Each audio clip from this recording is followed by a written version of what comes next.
É real que tá rodando bem esse carrossel? O carrossel com 12 mil likes até agora até que tá... Dado que meu perfil ainda é pequeno, né?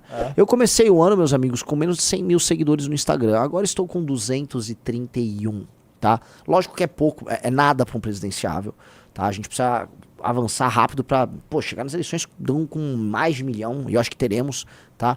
Dito isso, eu preciso que vocês compartilhem esse conteúdo. E estes 7 de propostas, né? As 7 propostas da missão, eu queria mostrar pra vocês. Quero saber se vocês concordam, tá? Vamos dando nota pra cada uma das propostas, tá?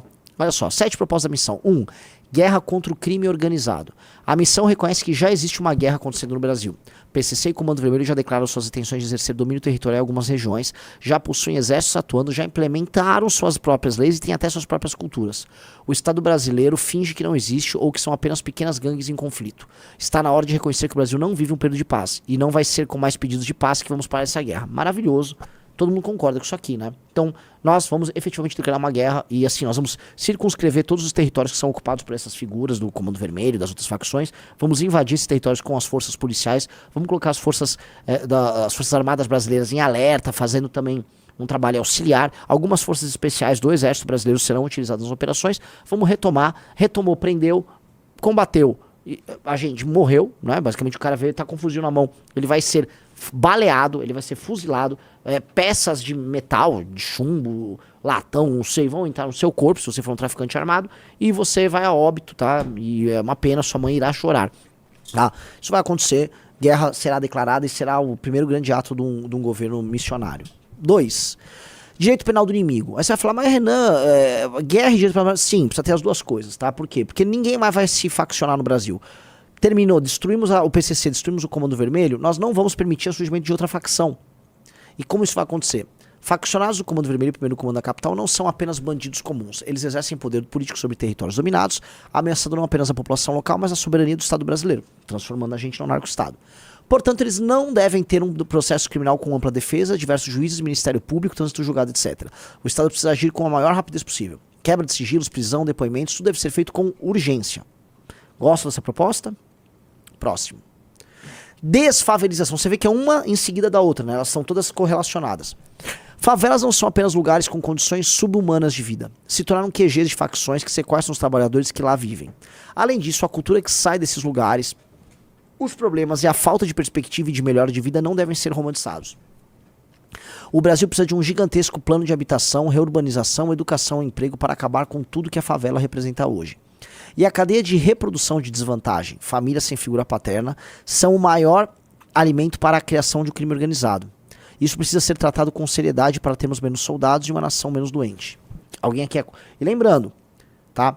É coisa de 700 a 900 bilhões de reais para acabar com todas as favelas no Brasil. O Zema tá tirando print agora. Não, o Zema desesperado, né? O Zema lá... olha só, tira esse print aqui, ó. Né? Desfavelização. Vamos tirar assim, ó. Que tal... desmorronização. Que tal descorticilização. Vamos só mudar um pedacinho do nome, nós usa aí de 700 a 900 bilhões para fazermos isso, sem contar a inflação, naturalmente. E para obter esse dinheiro, temos que fazer grandes reformas que abram espaço de investimento. E com esse espaço de investimento, vamos fazer o programa mais avançado e mais célere de desfavelização do mundo. Aí você vai falar, mas Renan, mas como nossas empreiteiras são corruptas? Eu vou chamar construtora chinesa, eu vou chamar construtora europeia, americana. Eu quero saber o seguinte, quem constrói rápido prédios bonitos, simples, de fácil construção, de veloz produção, tá? Com preço bom, pra gente transformando favela em bairro. E outra coisa, sem ser aquela coisa meio soviética dos prédios todos iguais. As pessoas querem se sentir especiais e com direito. Vamos pegar um bairro, uma favela, as casas são capazes de serem, vamos dizer, readequadas, nós readequamos, a pessoa ganha título de propriedade, o que é derrubado, fazemos prédios, você vai ter um bairro, arvorezinha, escola, quartel, o Brasil muda, e é bom para essas pessoas da favela, e é bom para as pessoas de fora da favela, que você integra todas aquelas à urbe, né? E você não tem mais, vamos dizer, as consequências, as externalidades absolutamente terríveis que uma favela gera para a sociedade como um todo, tá? Interiorizar as atividades produtivas. As regiões mais pobres do Brasil são um paraíso de políticos corruptos que aproveitam a pobreza das pessoas para comprar votos, desviar recursos e se perpetuarem no poder. Levar atividades produtivas para os interiores, principalmente do Nordeste, gerar classe média, quebrar o ciclo que alimenta há décadas a liderança dessas pessoas nessa verdadeira escravidão moderna. É óbvio, né? É óbvio. Assim, nós precisamos levar complexidade econômica para os interiores. Então a gente falou desde polo de biocombustível no Mato Piba, a produção industrial ligada a frutas no Vale do São Francisco. Estão fazendo startups e polos produtivos, inclusive com incentivos no litoral do Nordeste para exportação, só para exportação. Estamos falando de avanço do agro organizado para dentro desses interiores. Se a gente faz isso, a gente diminuiu não só o voto no Centrão, mas dependência de bolsa e voto no PT. E aí, se ninguém vai votar no PT, o Brasil inteiro muda. Então precisamos interiorar atividades produtivas e evitar que as pessoas continuem embora das cidades pequenas e médias do interior, senão elas viram cidades fantasmas. O título desse card era para ser industrializar o Nordeste, mas aí Orlando Lima sugeriu para interiorizar atividades produtivas. Vamos lá. 5. Responsabilidade gerencial. O Brasil precisa mudar o sistema de incentivos que elege seus políticos. Políticos que não entregam melhorias claras nos índices de educação, saneamento, saúde e segurança devem perder seus direitos políticos. Não é meio óbvio isso? Ora, se um sujeito entra, assume o mandato, aí o cara entrega o município com a mesma cobertura de esgoto que ele pegou, eventualmente a cobertura de esgoto é 15%, aí não consegue aumentar, o cara não consegue diminuir o número de assaltos e roubos, as crianças não melhoram no índice SAEB nem IDEB. Então o que aquele prefeito tá fazendo? Aí você vai ver, porque existem esses prefeitos, existem aos milhares. Ah, ele tá fazendo show do Wesley Safadão. Ah, vai ter Alanzinho? É Alanzinho, vai ter Alok. Porque é esse circuito de shows. Ah, entendi. Ele tá reproduzindo o modelo político baseado na pobreza e na exploração daquelas pessoas. Perdeu o direito político, ficar 8 anos sem disputar. Trate de fazer o trabalho bem feito. Este é o que muda tudo. E ele tem que ser acompanhado do ponto 6, fusão de municípios. Municípios que dependem de verbas federais ou estaduais para pagar suas contas devem deixar de existir e se fundir com outros municípios próximos. Chega de bancar cidades deficitárias. No geral, cidades do centro-sul do país pagam mais do que deveriam em impostos para manter cidades do centro-norte e nordeste vivendo e pedindo mais dinheiro para pagar salário de político. Nada de bom pode vir dessa lógica. Exatamente. É bem simples, galera. Junta um monte de município. Porque antes vai vir, sei lá, um catarinense, né? É que eu não sei imitar sotaque de catarinense, mas... vamos imitar um paranaense, né? Leite quente dá dor nos dentes da frente da gente. Mas olha só, mas vocês estão querendo fechar nossa cidade. A cidade é pequenininha, tem 10 mil habitantes, mas tudo se paga. Cidade forte do agro. Tá, fica tranquilo, Paraná. Se a cidade está se bancando e quer ter 10 mil habitantes, exista.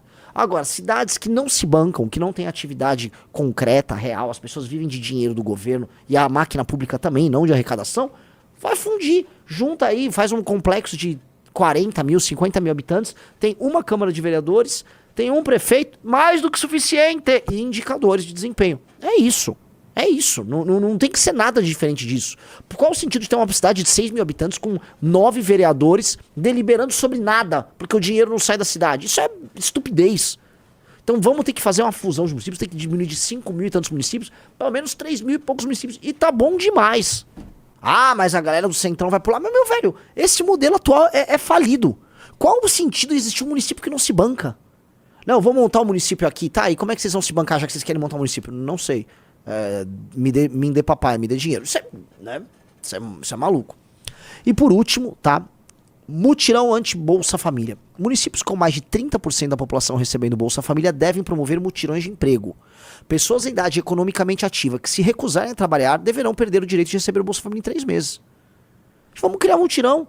Vamos lá. Mutirão de varredura, de limpeza. Vamos criar grandes hortas. Vamos pegar espaços públicos, fazer grandes hortas. As pessoas trabalham, melhoram inclusive a alimentação delas. O município tem que prover isso.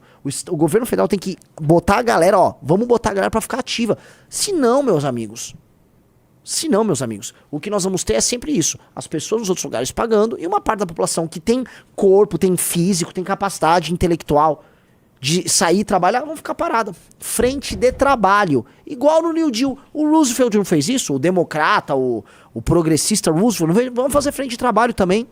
Vamos fazer frente de trabalho de infraestrutura. Aí um cara falou, esse é impopular em um nível... É impopular com quem quer receber, estando em idade ativa e não fazer nada. Aí vai ser impopular. Mas esse cara vota na gente? Ou ele vota no Lula? Ele vota na gente ou vota no Lula? Ele já vai votar no Lula. Lembra que eu falei que o Bolsonaro, na guerra faccional, ele ficou ajudando quem? Quem que ele ficou ajudando? O eleitor do inimigo dele. Eu falei que eu tenho um lado. Eu tô no lado do Brasil que trabalha e produz. Meu foco inicial é no Brasil que trabalha e produz. O Brasil improdutivo, eu vou transformar ele em Brasil que trabalha e produz. Agora, ficar mantendo pessoas com 28 anos, 30 anos de idade, 35 anos de idade, só encostado, recebendo o benefício pra sempre, prometendo mais benefício. Você me desculpa, isso é uma estupidez. Que coisa de idiota, que país retardado é esse?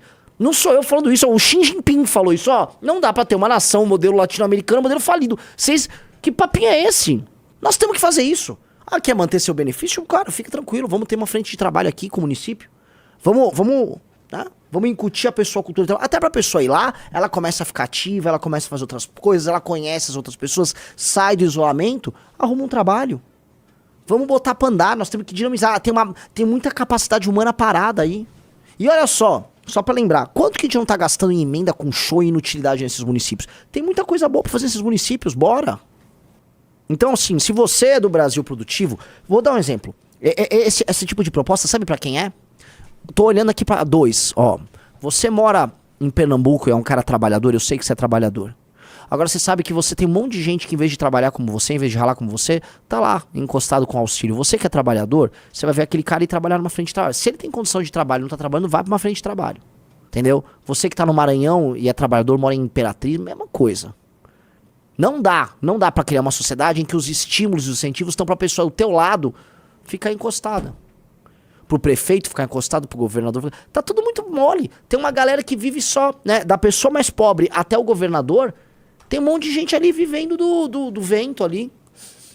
Do vento do trabalho do outro. O primeiro a sofrer, eu não tô nem falando do paulistano, do catarinense, do carioca, do mineiro, do goiano, do gaúcho, que pagam via impostos pra sustentar o governo federal pra ele ficar fazendo suas redistribuições. Eu tô falando, em geral, da pessoa que mora perto desse bolsista. Eu tô falando de um cara na periferia de São Paulo que rala, tá lá entregando coisa com moto, fazendo o trampo dele, e aí vem um outro lá encostado no tigrinho, né, outro no pé de meia, só no benefício dele. Qual é? Tem que ter lado. O Daniel Duranz explicando, pelo amor de Deus, gente, quem recebe o Bolsa Família não votaria em nós de qualquer forma, nossa mensagem não é pra eles. Daniel, é difícil ter que explicar, algumas pessoas não entendem, acha que tipo assim, o cara que tá completamente comprado no lulismo, esse cara vai virar, é isso, vira uma missão.